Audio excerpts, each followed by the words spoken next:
My name is Josie Billard. Today's date is Monday, July 8th, 2024.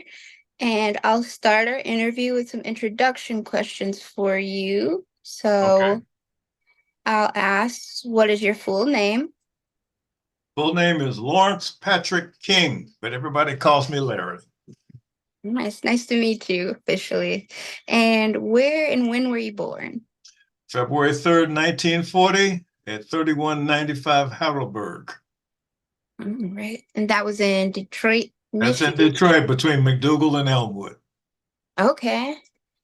Very nice. Um, and what is your connection to Black Bottom? Well, that's my birthplace. Super. Yeah, Okay. Can't be right more in connected than that. right in the middle of it. And how did your family come to move to Detroit and to Black Bottom? Okay, well, in the mid 20s, of course, that's when the Black exodus was occurring from the South to the Midwest and the North. And my grandparents, Calvin King and Mamie King, moved from Thomaston, Georgia, to Detroit in the mid 20s. I'm guessing 24, 25. I'm not absolutely certain of that. Um, Initially, they lived on a little duplex on J Street, but later on they moved into the house on Heidelberg where I was born. All right, thank you for sharing that with me. Um, do you recall where they worked when they were living in Black Bottom? Or do you recall what school you went to growing up? Well, certainly. I'm not sure where my grandparents worked. I'm pretty sure that Mhm. my grandmother uh, was just a homemaker. I was Mm. born again in February of 1940, and she passed away in December of 1940. So all I know of her are pictures. Okay. Mm-hmm. And that's it. Um, my father and his two brothers were part of the family that moved from Georgia to Detroit. Okay. My father's Mm-hmm. name was Samuel. He was the youngest child. The middle child was John King, and the oldest one was Richard King. All right. And from your experience living in the Black Bottom community, can you share a little bit about like what the neighborhood was like, what the community was like? Well, it was a neighborhood. That's really all I can tell you. Folks uh, were friends, and you knew the people next doors, you knew the people down the street, across the street. There was a lot of sharing of information. I do remember my first girlfriend. I'm a little kid now, right? My first girlfriend lived down the street, and uh, toward toward McDougal, and then toward Elmwood, there was a family down there that had a bulldog. I remember that bulldog. Mm, Um, but it was just a wonderful neighborhood to grow up in. You know, sounds like it. So, like from growing up in that neighborhood and all of those memories, is there anything that Black Bottom means to you besides home, of course? Like now that it was disrupted, like, what would it mean to you now if you were explaining Black Bottom? well, the house I was born in ultimately was torn down. I took my grandson up to Detroit about 15, 20 years ago. Mm, So mhm, to show him, where I grew up and all of that. And at that point, I discovered that the house had been demolished. Uh, mm. Prior to that, on my other visits, the house was still there. Oh, wow. But now it's just a vacant lot. Wow, yeah. So your family, did they sell the home or were they also asked to leave Oh, during I have no idea. I have no idea. okay, because you were a I, child, yeah. yeah, I would guess about six or seven, Okay. Yeah. uh, maybe less than that, maybe five or six, when we moved from Heidelberg to the north end. Uh, Mm-hmm. and from there, we moved to the west side. Okay, so you were a young person when all of those development plans were happening. Well, now the development plans are another situation. You're talking about the development plans in the 60s, 50s, and 60s? Yeah, when they Okay, declared that well, they would be okay. transforming. Yeah. Okay, let me tell you about that. Okay, in the Yes, 50s, please. of course, in the late 50s, I'm in high school. I'm at Cass Tech. Okay. Yep. Okay, and growing up naturally in Detroit, the segregation that was there, the way that Black communities were devalued, and Black people in particular were devalued, was part of my upbringing. I was accustomed Mm-hmm. to all of that, right? Okay. Mm-hmm. Um, there were no Black officials, that we elected officials, I should say. Of course, the relationship with the Black community and the police really came to a head in 1967, as you're aware, right? Mm-hmm. Yep. Okay. And I'll Yep. talk more about that a little bit later. But Okay. um, in the early 60s, in the middle 60s, yeah, in the mid 60s, I moved. I was still at home. We were on the west side, and I took a job with the city of Detroit as a Mm-hmm. draftsman. And I was with the city engineers department. And my responsibility, along with others, was to draw up the plans to redesign the street patterns in Black Bottom and on the Lower East Side. Oh, wow. Okay. So the streets that are there, Larned, St. Alban, Mm-hmm. Lafayette, all of those streets, I drew up the original plans for those. Wow. Okay. Now, um, you got to recognize that at that point, I'm 22 years old. Okay. Mm-hmm. And I wasn't as politically aware as I could have been. So I really didn't understand the impact that that was having on Black Bottom and the community. Sure. Now, when I would, as living on the west side, we lived off of 12th and Longfellow, Mm-hmm. 12th and Chicago Boulevard. Okay. Yeah. Along the north. When as a teenager, when me and my buddies would drive down to what we call Black Bottom and Hastings, Mm-hmm. it was just to see what was happening down there. And uh, it was only years later when I became adult that I got a chance to go to Harlem. And when I got Mm. to Harlem, I said, damn, that's just like Black Bottom. Nothing Wow. but Black folks, businesses, commerce, a lot of activity, Mm-hmm. entertainment, and I said, wow, it was just like I remember Black Bottom used to be. And so Mm-hmm. I really didn't get a chance to appreciate that part of Black Bottom's history as a young man. Mm-hmm. I wish I could have, but you know, that's the way life went. All right. Yeah. Yeah. And people like in your community, were they talking about kind of the changes that were happening to Black Bottom that you remember?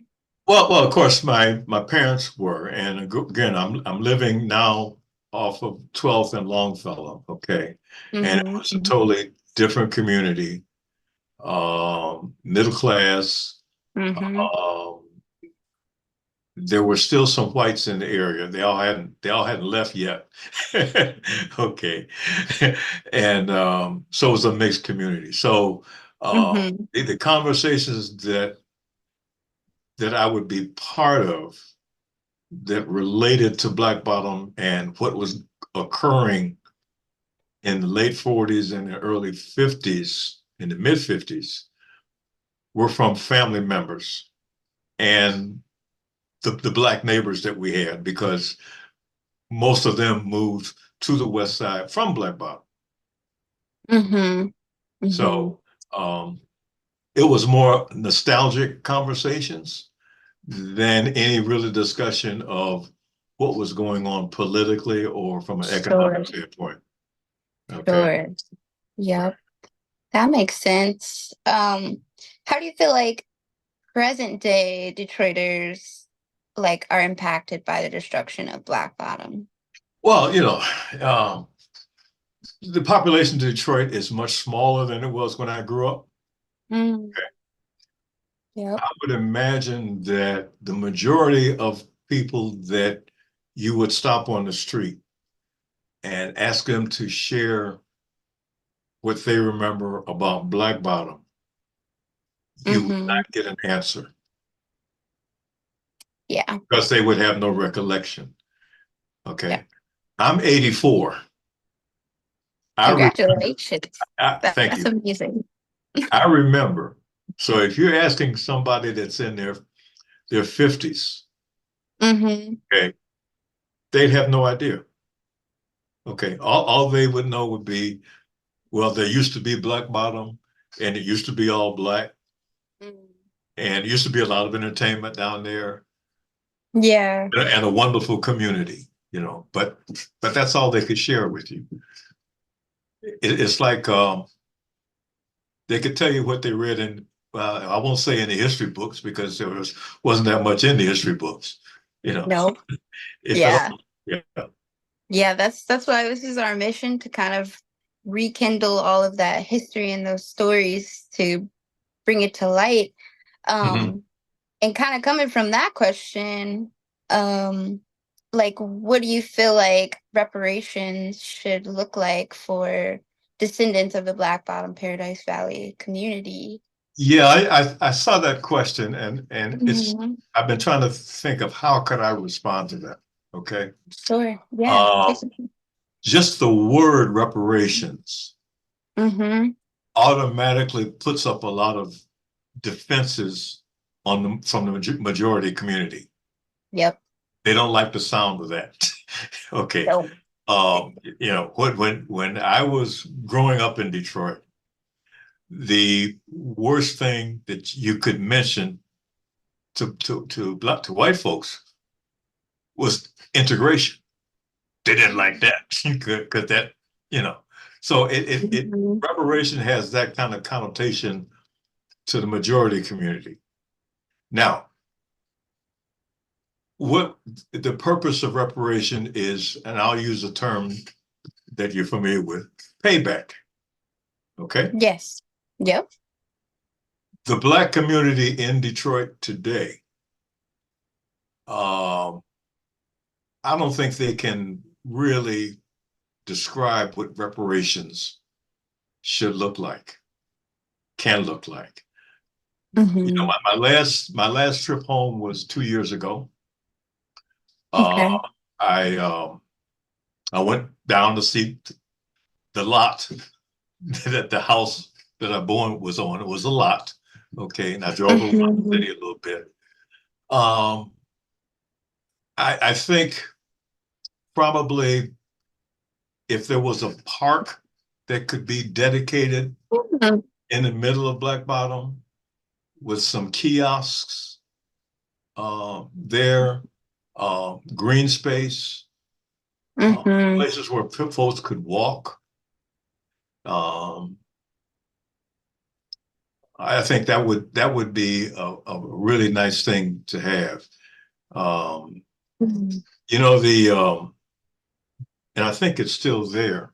The brother that built those painted houses in Yeah, over uh, on the east side. Yep. yeah, yeah, Heidelberg Project. yeah. I met him, visited his studio, and we talked and all that kind of Hmm. stuff because his those houses at the time were 2 blocks from the house I was born in. Wow. You know, Yeah. and I assume they're still there to some, as a Yeah. tourist attraction. Yeah, yeah, yeah.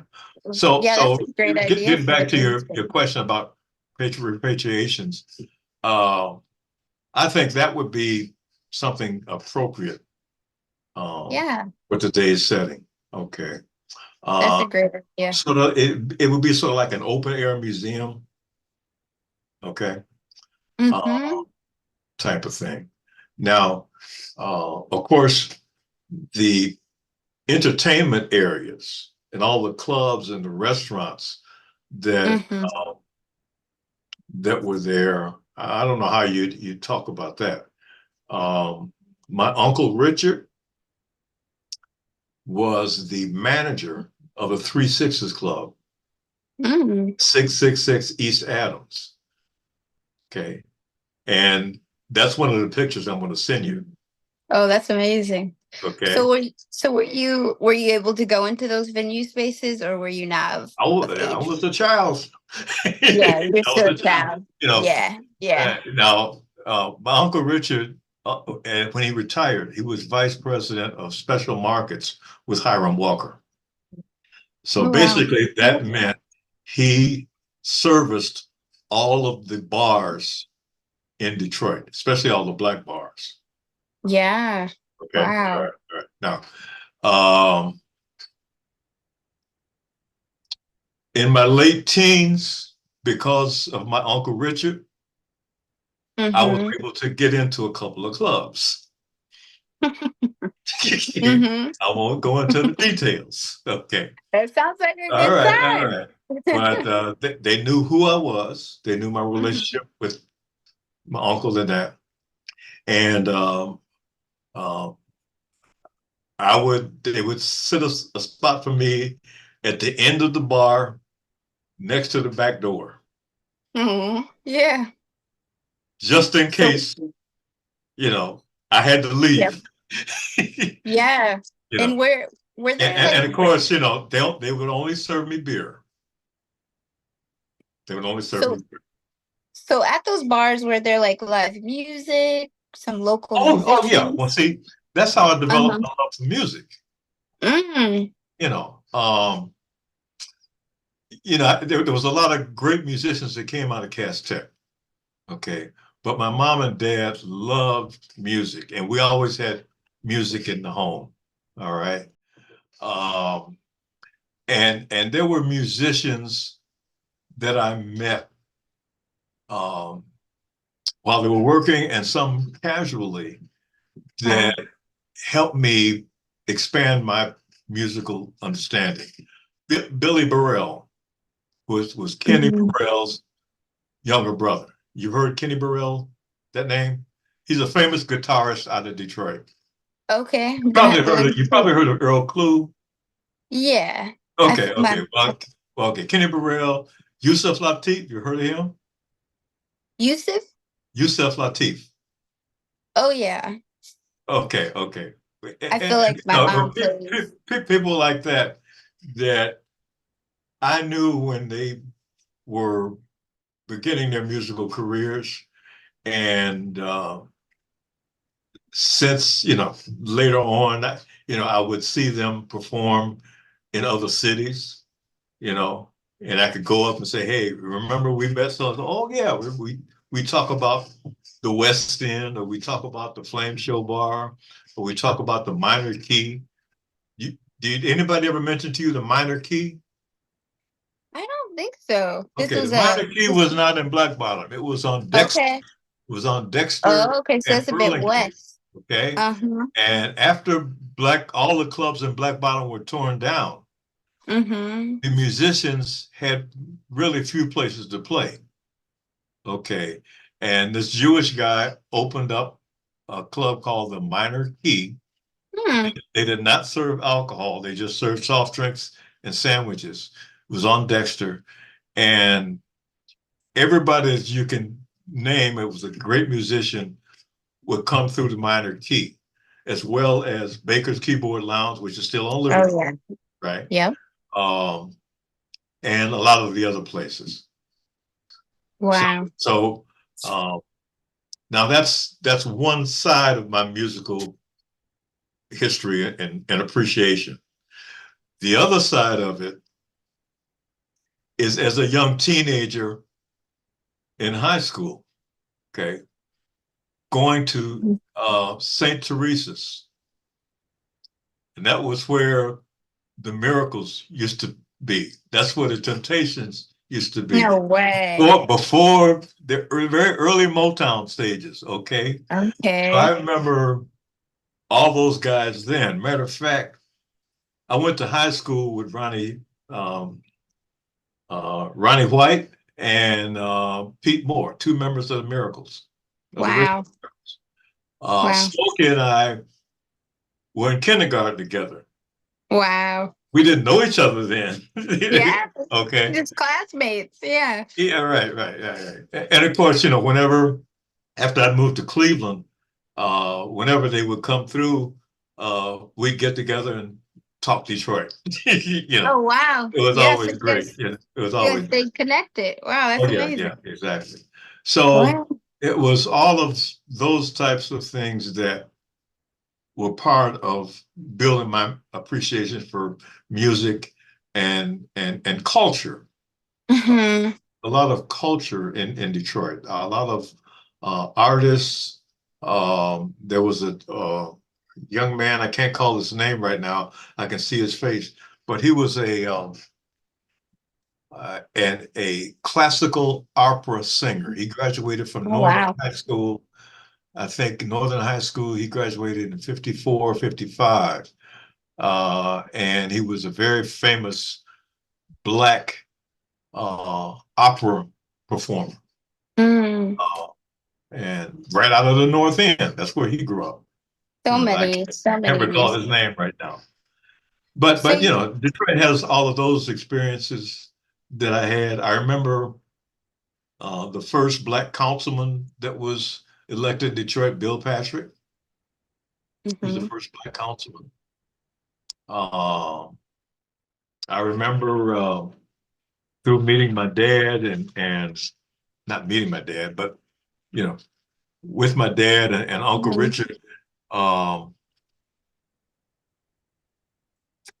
some of the earlier politicians that I met. Uh, uh, Do you remember like what the tone of the city? Irma Henderson was Yep, one. yep. Uh, of course, Coleman Young Mhm. um, was out And of do Black you, Bottom, and he grew up with my dad. They were teenagers. They used to run the street together. oh, So my brother and I had opportunities to meet Coleman after he became mayor, and it was interesting when how you approach a celebrity or whatever at that point in yeah. a social setting, and he would look at you and he said, "You one of them King boys, ain't you?" Oh, wow.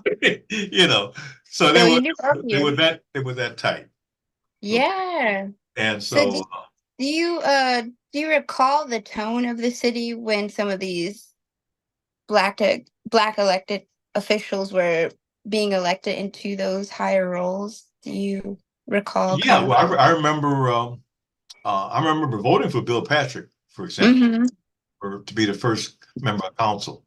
So I remember that. Um, that was interesting. Uh, Now let me go back to Black Bottom a little bit. Yeah, let's go. As I said, I was born in 1940. My brother was born in 1943. Okay, Mm-hmm.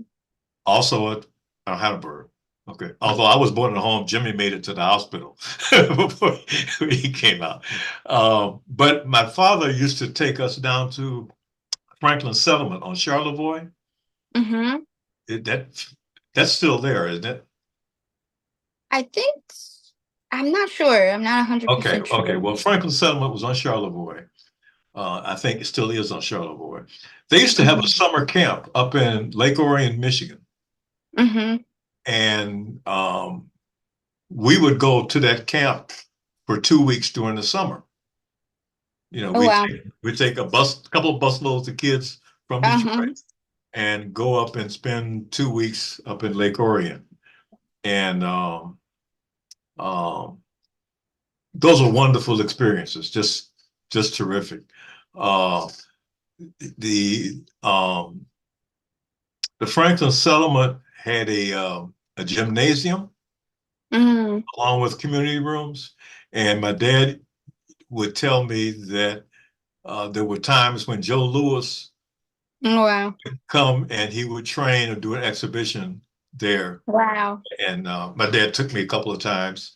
And I don't remember personally the visits other than my dad said, you know, you were just little and I took you with me. And because you could walk there from our house on Heidelberg, Oh, just wow.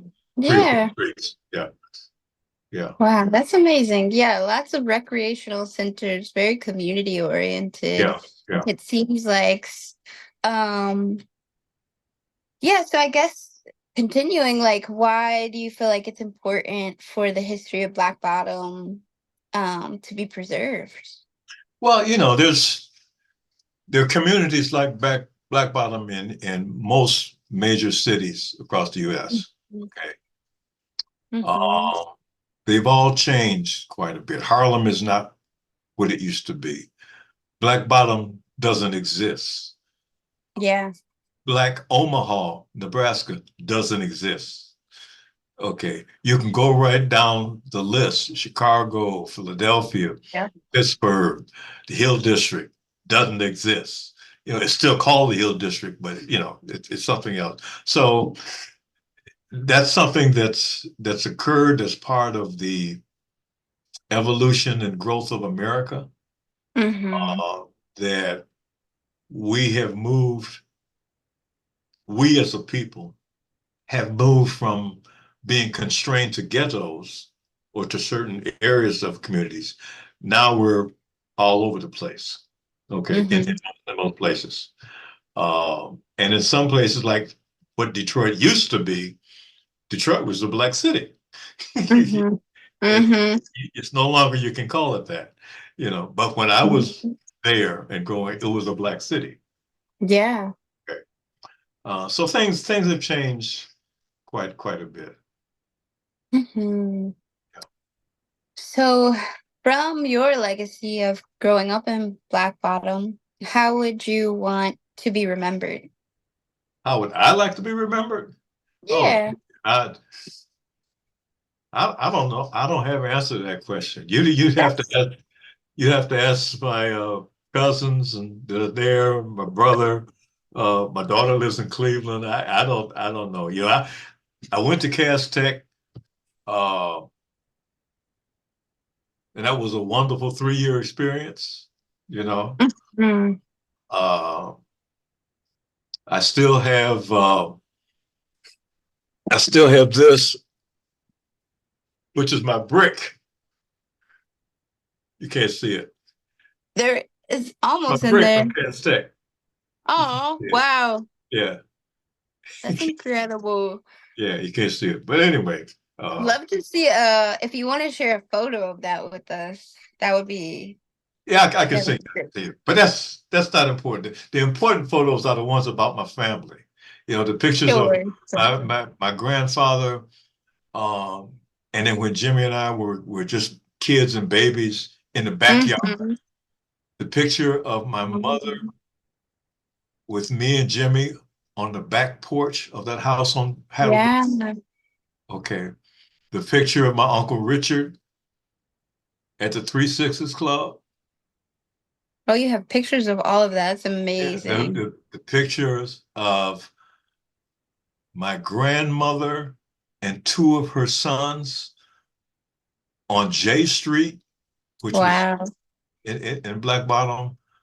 Again, it's just one of the pictures I have of her that I don't recall recall her because Yeah. you know, she was only in this earth 10 months, 9 months, Mm-hmm. you know, before she passed on, got her wings, you know. Mm-hmm.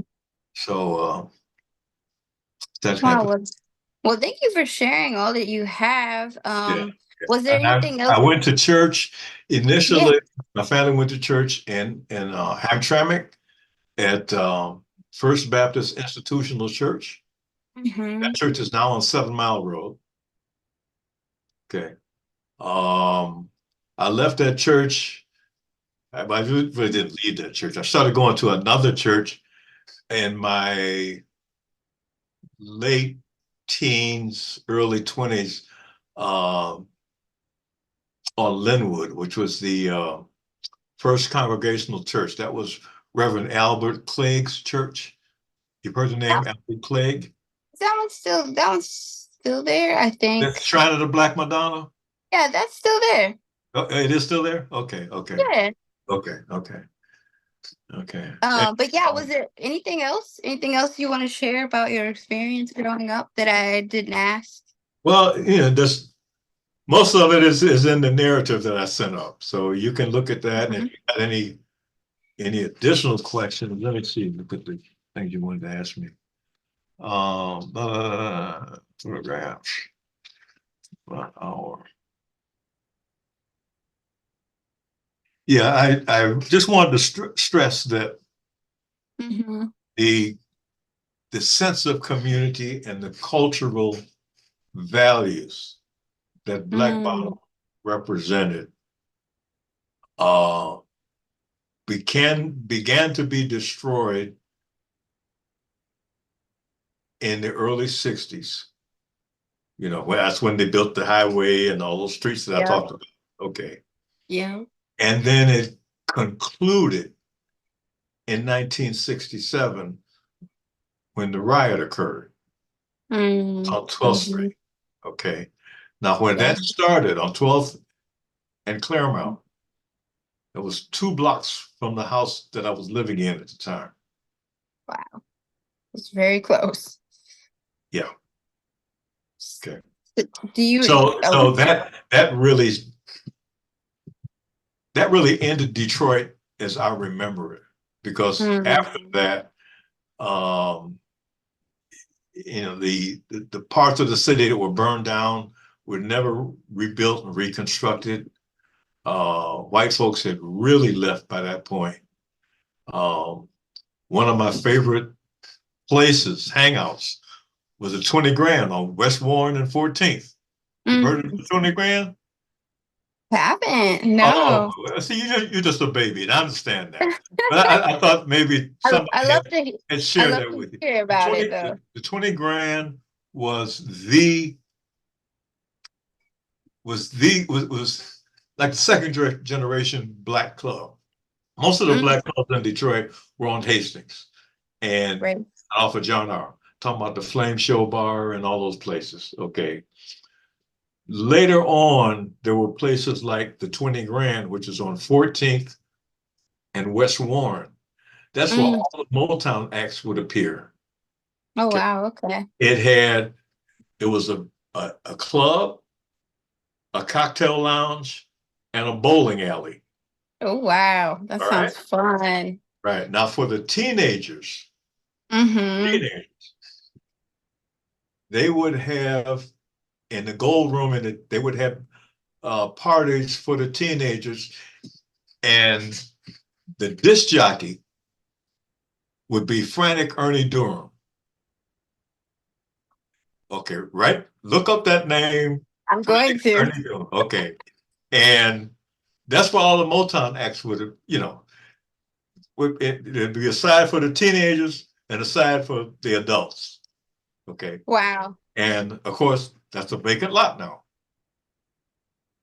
Okay, so those types of things, like I said, it started in the 50s. By the time it got to the late 70s, what I remember about Detroit and people my age would remember about Detroit no longer exists.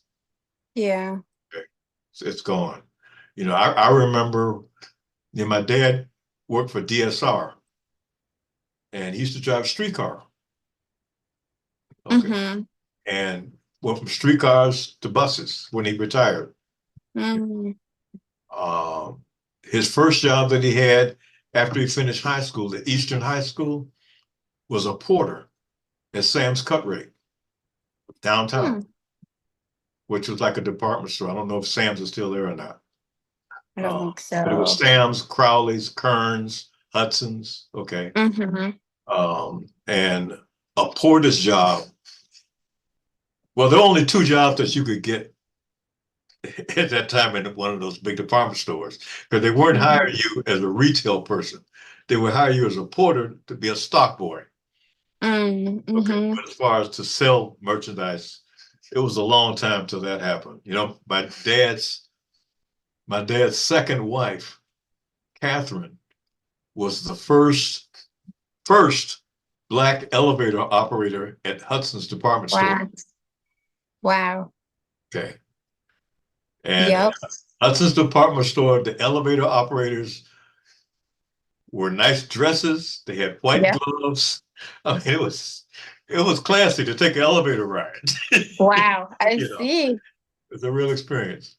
I'm really interested to see what the new Hudson's building will turn out to be like. Yeah, I understand they're putting that up and they got a big hotel. The Marriott's coming and where Joe Louis Stadium used to be and all that. And Yeah. so it'll be interesting to see all that again. Uh, Mhm. my brother and I, one other thing I didn't mention. Um, in the early 50s is when the YMCA's in Detroit were integrated. Mm, Up until okay. that point, the only YMCA that black men could go, YMCA, men, Mm, St. Antoine branch. Although there okay. was, there was the Northern YMCA, which was on Woodward and Highland Park. There was the Fisher branch, which was on West Grand Boulevard and across from Northwestern High School.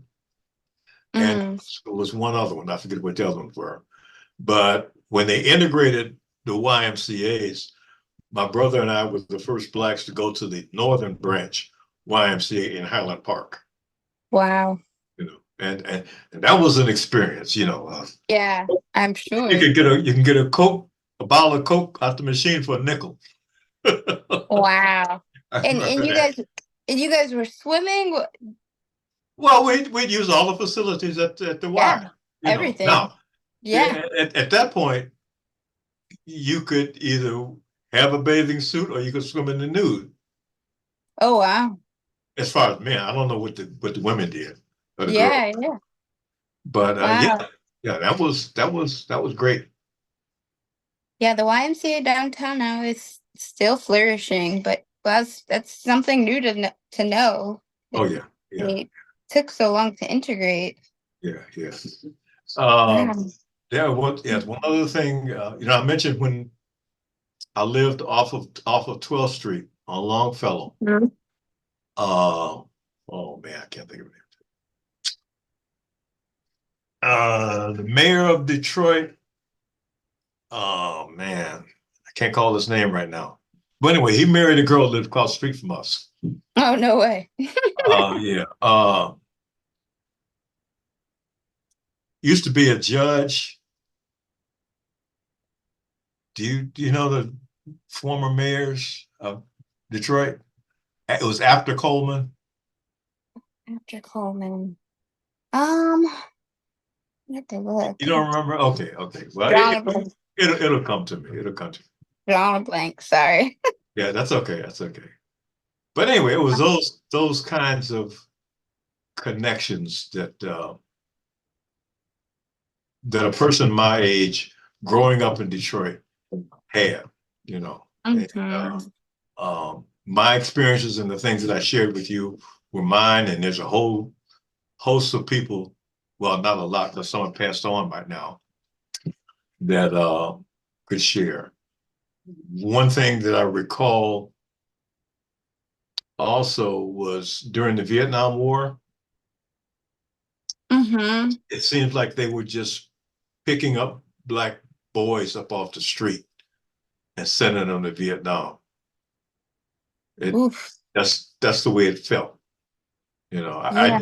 I, I wasn't drafted because I had a student deferment because I was studying to be an engineer, and I Oh, wow. eventually retired as an engineer. Okay, so if you were in engineering school, you could get a deferment, and they would draft you. But up and down the street, all many of the friends that I grew up with playing baseball in the street or riding bikes, They uh, all got. many of them got drafted. Yeah. And your brother didn't though, or Oh no, Jimmy was younger than me. you know, Okay. Okay. he's three and a Oh, half that's years good. younger. So he missed that. By the time he was That's good. 18, um, the Vietnam thing was history.